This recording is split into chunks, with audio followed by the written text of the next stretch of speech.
Hi guys, welcome to my YouTube channel. I'm your lady of the moment, Millicent Ngwanawa Hopani. It's been a moment, it's been a minute, it's been decades, it's been forever. But right about now, I am back because I just want to have a very nice conversation, a thought process that I was thinking about. And I'm thinking, I can't keep this to myself.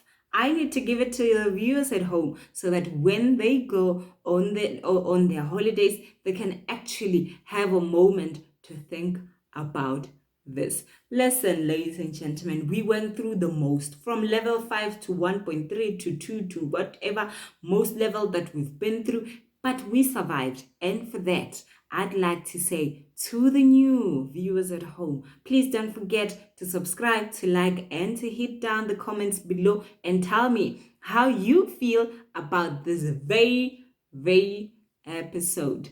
Now, for the people that stayed, that subscribed, from the word go when this channel was initially introduced, thank you so much. Thank you so much, because you really gave me a sort of hope that even if it's 2 people that are subscribing and listening, I am actually reaching out to somebody and I am actually creating some sort of awareness to somebody. Let me not cry. Let me not cry.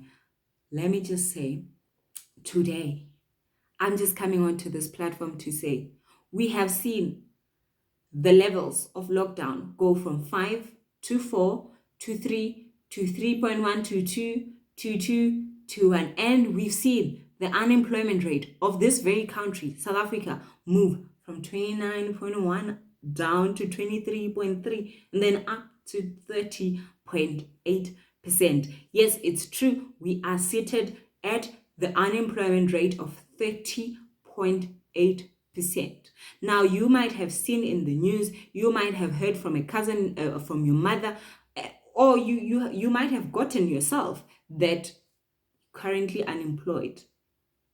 In this festive season, it might be dismal, it might be depressing, but trust me, it is not the end until the Creator, our Lord and Savior, says it is actually over. Now, ladies and gentlemen, I came onto this platform because we've seen the powers that Fourth Industrial Revolution have in this lockdown and the powers that the Fourth Industrial Revolution still has in this day and age. Even right about now, I am coming to you from your screens at home and not in a venue, because Fourth Industrial Revolution is showing us who is the master and who shall follow after.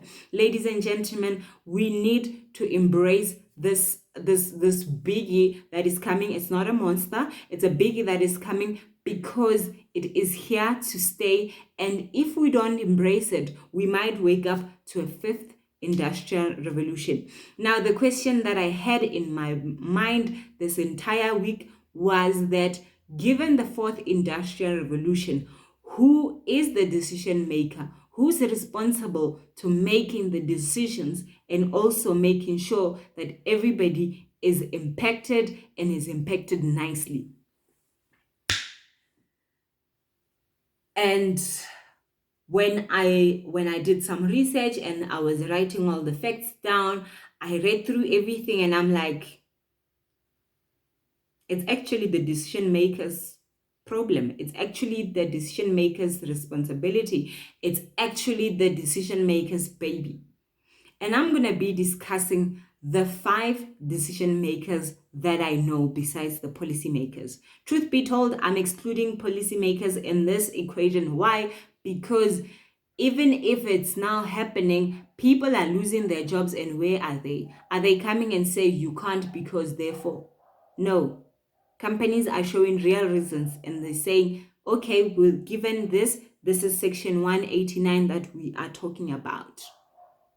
Now, ladies and gentlemen, it is the decision maker's choice. Did I say it right? Yes. It is the decision maker's choice to ensure that the fourth industrial revolution is welcomed and therefore is embraced with so much energy and gratitude. And these 5 decision makers are the learners, the students, the workers, the unemployed, and the business people, the entrepreneurs. Now we're going to start at the learner's side. Especially, I'm not going to be talking about the parents of the learners, but I'm going to be talking about the learners who are matriculating or are currently in grade 11 going into grade 12 next year, and the matriculants that are moving into varsity next year or various other institution of learning. You are a decision maker because what you will be studying, you need to now create some sort of understanding of what you are learning in relation to how the world is moving. You want to become an engineer.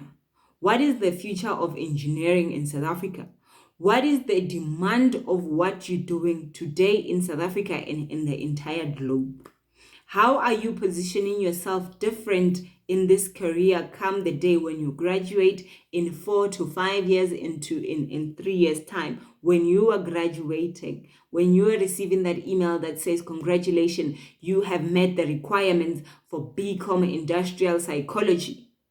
Do you understand yourself in relation to what you're going to study? Trust me, for those of you that do not know as yet what you're going to study, you have data currently. You just go onto Google and then search for careers that I can follow or courses that I can study. And then once you complete that quiz, it's free. Just say free online quiz and it will show you what are the various courses that you can fall into for you to, at the end of the day, enjoy what you're studying. Because particularly you moving from your high school level into university is actually for you to start fulfilling the dreams that you have with regards to yourself. At the end of the day, it is just you fulfilling and making sure that you go for your dreams. Okay, the second element, is the students. To those that are graduating next year, that got their letters or their emails to say you've met the requirement for the qualification that you have, congratulations. You are now on the road to being Millicent the accountant, Millicent the engineer, Millicent the actuary, the actuarial scientist, or the actuary, the actuary. You are on the road to becoming Millicent with the title. You get what I'm saying? And that for you, it's a big milestone, because right about now, all you need to do is to embrace the fact that fourth industrial revolution is here, and make sure that when you secure that job, ask yourself this question and make sure that this question is always being answered on your CV, your summary, your CV. On your summary, there should be a summary that talks about you, how you see yourself in this job, how you see yourself, moving this department or changing the way in which the career that you're securing to how it should look like in 5 to 10 years time, given this industrial revolution. Do you know the future of studying statistics in relation to how the other organizations are going? Do you know the future of studying engineering in relation to how the future of this of the organization, the country, and the world is moving? Immediately when you establish that, you become a better person, and your CV can get the chances of outshining others. Out of the 500 applicants that organizations get for graduate programs, for internships, for apprenticeship, how does your CV stand unique to what the other applicants have said? For you who are a student currently and you haven't graduated, maybe you are a year behind and you have other modules to complete, ask yourself the same questions. How is what I'm studying, preparing me for the future of the industrial revolution that we are in? How am I going to make sure that I engage nicely and I move with the times? How is the times moving? How is the future looking like in this BCom industrial psychology that you're studying? Do you know the conversations that are being had? Do you, at least on your LinkedIn, on your Facebook, follow one person who's in the industrial psychology field and is securing a job or has a job and is growing in that field that you're studying? Because immediately when you understand that, okay, I am studying, I'm going to create an example, industrial engineering, and I know that SABS, there is this industrial engineer that studied in tax and is currently doing their masters in something. Start having those conversations. Your lecturers are here. Forgive the dogs outside, but your lecturers are there, to make you understand the future of what you're studying in relation to what the world is moving towards. Because if the people in your department that you're in, if they are not being selfish with the information, they are the ones that are great for you and healthy for you to get direction from. You can Google, you can ask them the questions. At the end of the day, they know for sure how the world is moving, and they'll be very honest with you if they're honest with you.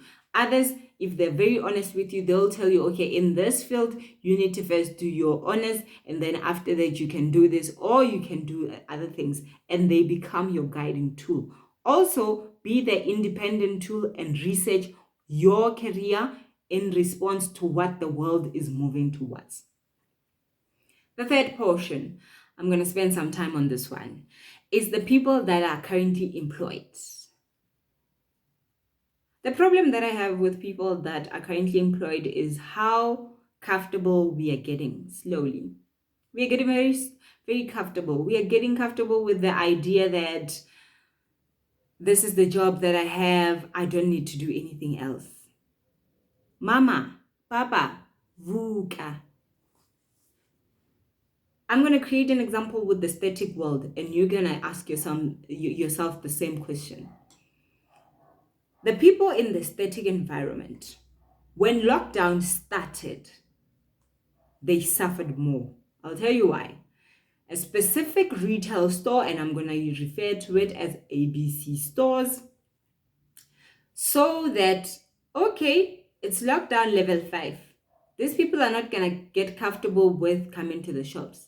Yes, we can create the logic to say between 8 and 9, we only accept Abu Gogo, the elderly, to come in. But after that, you guys can come. In the event that the elderly comes into the shop, then we're going to put priority to the elderly, and then you guys come after. Then months later, they discovered, no, we're going to make use of going online without using a third party. They went online, they delivered at a specific price. Now, you, Millicent, is working as the till keeper at ABC stores, and there was 10, literally 10 tills, okay? And over time, as they went online, they realized that we're actually using 5 tills as opposed to the other 5. Do you understand what is required of you? One thing might be you might have to move from the till to the floor and do other things, or they might be like, we don't need you. Why? Because in a few years' time, they might be looking into, okay, I think it's better if these people do self-checking, they check themselves out, and then they pay right there and then, and everything goes. So we don't need 6 people, we only need 4 people. Do you have a plan B? Do you have something that you master? Here is the deal. We don't have time, we don't take time to sit back and look at ourselves in relation to the job that we're securing. You secured a job in ABC stores.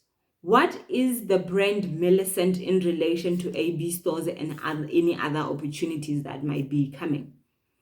Fourth industrial revolution is forcing us to look at ourselves as brands as opposed to us looking into securing a job and being employees of AB Store or ABC Bank or ABC Petroleum or ABC Mining.